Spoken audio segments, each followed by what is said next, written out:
Hello and good afternoon. Hi, good morning on my end. How you doing? Doing very well. What's going on with you today, man? Oh man, just recovering after a slew of West Coast shows and just kind of getting awake. Yeah, but you know what, though? Being up on that stage, though, there's nothing like it. And I wish that those that come in attendance could just have one moment or one song on that stage just so they understand our connection with it. Yeah, no, that's a good point. Of course, some of them would probably choose to stay where they are. Yeah, right. Whatever. Hey, I love the backstory of Hammer of the Gods. You're saluting those bands of the 1970s that were big and bold. That was my generation when I was growing up. So I salute you. Oh, thank you. Appreciate that. What did you pick up along the way? I mean, what was it about these bands that really, kind of led you toward music?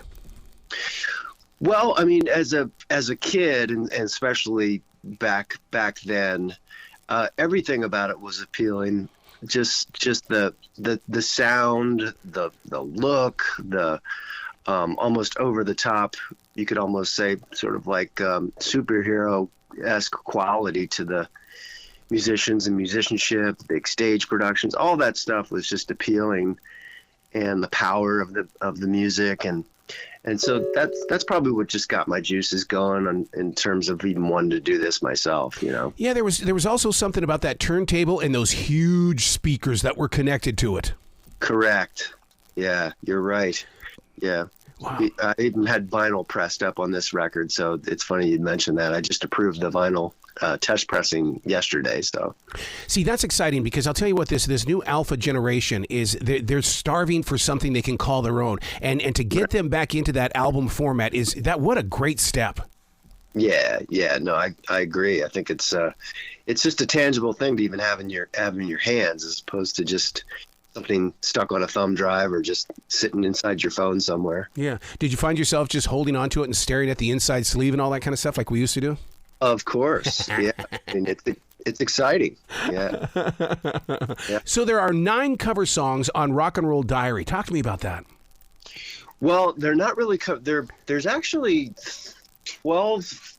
They're all original songs. Oh, nice. Yeah, and on the CD and digital release, there'll be 12, and then on the vinyl, it's 10, because you have to kind of shorten the running time on the vinyl because of the physical properties of actually putting music into vinyl. Otherwise, the sound quality suffers if you go too long on the length.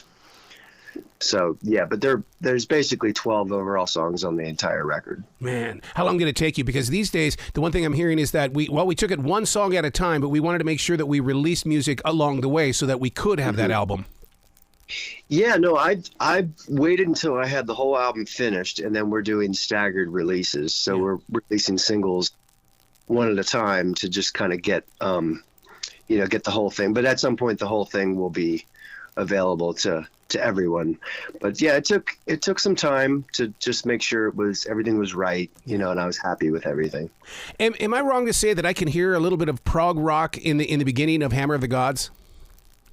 You are not wrong. Yeah, that's part of the thing that I do. I'm not a total 100% prog musician or writer, but I do have that side, especially with the Rush influence that I grew up with and that kind of thing. So yeah, it's definitely part of what you're hearing there. Well, man, that's the kind of stuff that'll earn you a ticket over there to one of those festivals over in England and Germany.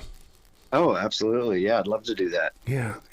It's and the video that goes with it. I mean, for you to choose the animation, I thought that was very clever. Thanks. Yeah, that was that I got some help, a lot of help from the guy who actually also did the album artwork, and that's kind of more his forte. And I knew for a song like that, to do sort of a big production video was going to be it's a little longer, and I thought that to have something visual to go along with that track, all the ups and downs and everything would be cool, and I like the way it turned out. With today's music business being the way that it is, and all these arenas and small houses, show me your analytics, show me your numbers. What are the people doing? So that video plays a major part of that, because I bet you're going to get some serious hits out of that. Yeah, I think it helps you sort of promote the music. I mean, it goes back to, I guess, even the MTV days Yeah. where having a music video, a visual, helps sell the audio, you know. And I think even today, people they want to have some sort of visual connection to it as well, and then you can just kind of turn that off in your head, and once you're familiar with the music, and do your own, I guess, mental video, if you like. So many of the artists that you listen to and were inspired by were found in record stores. Now, with you releasing it on vinyl, will you put it like at a Barnes & Noble? I mean, that's the nearest thing that we've got to a record store these days. Yeah, well, there actually are. It's surprising how many brick and mortar mom and pop vinyl record stores there are. In fact, Wow. we literally just performed a show last night at a vinyl record store. Nice. Yeah, and it's kind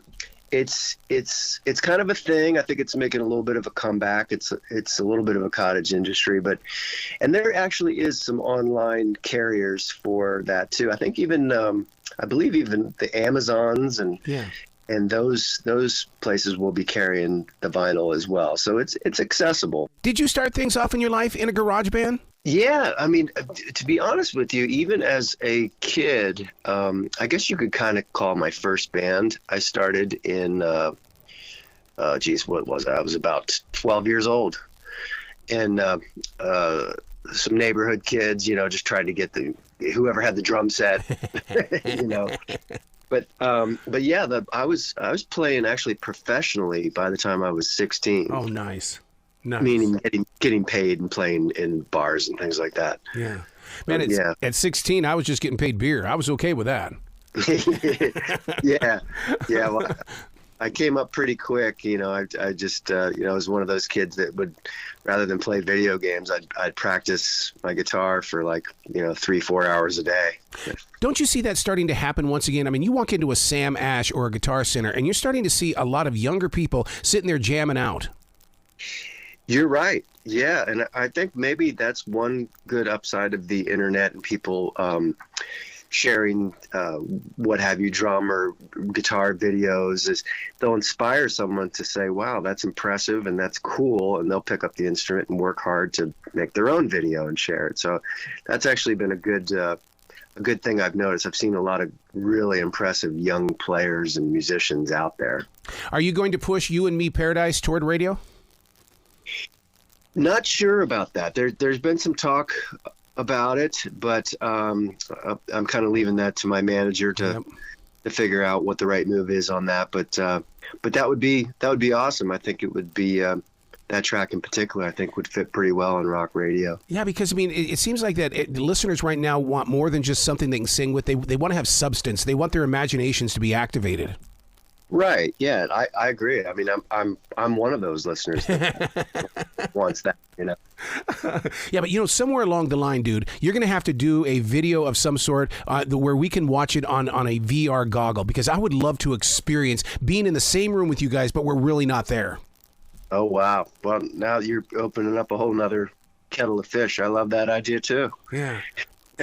Yeah. Just the total experience. Well, where can listeners go to find out more about the new album, Rock and Roll Diary, and basically, and I want them to invest in your merchandise, because I know that is a big thing.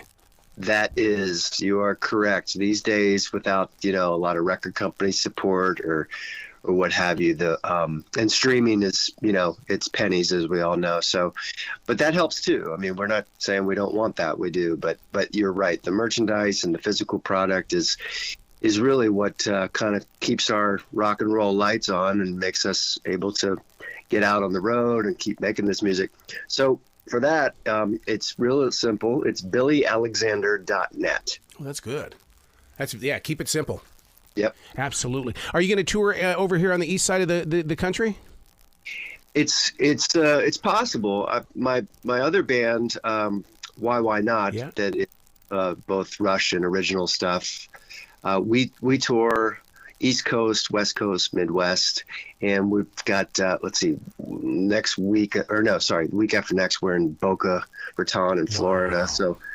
Wow. So yeah, but for the solo thing, it just remains to be seen. It's kind of up to how well the album kind of performs, and we'll see if there's a market for some live shows out there. Yeah, doing a solo thing. I remember Gene Simmons saying the reason why they did their 4 solo albums was for them to go out and learn new tricks and then come back to the band.